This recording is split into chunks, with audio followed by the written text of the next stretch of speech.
Amener les populations civiles à s'aider entre elles en cas d'incendie ou d'accident, tel est l'objectif que se donne le 40e groupement des sapeurs-pompiers.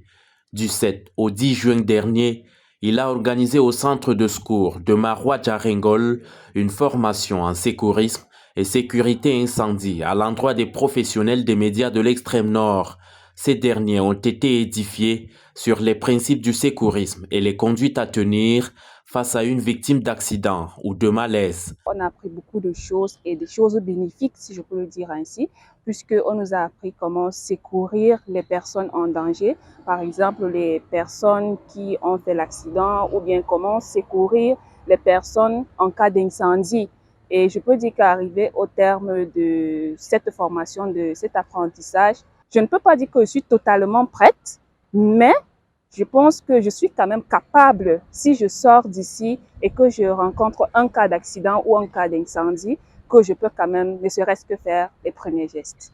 L'initiative est conduite par l'antenne régionale du SNJC qui a bien voulu non seulement doter ses membres des compétences en sécurisme, mais également renforcer ses liens avec les soldats du feu. Nous avons jugé bon que les journalistes soient formés sur les gestes de premier secours et la sécurité incendie.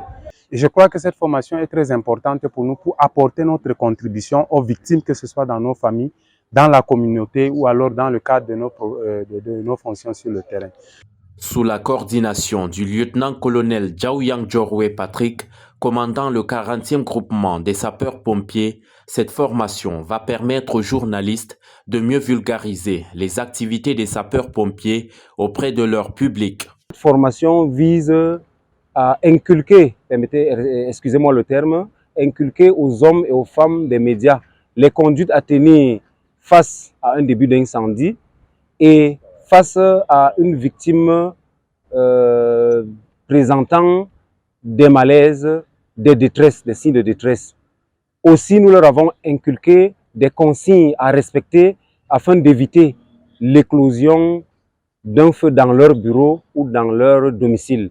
Le signe que nous donnons à cette formation est celui de faire des médias qui, depuis quelques années, sont nos partenaires quotidiens, leur donner la possibilité de parler de nos activités comme des professionnels et qu'ils soient aussi nos relais partout où ils seront témoins des sinistres. La session de formation s'est clôturée par la visite des différents équipements et matériels de sécurisme dont dispose le groupement et la remise des attestations aux participants.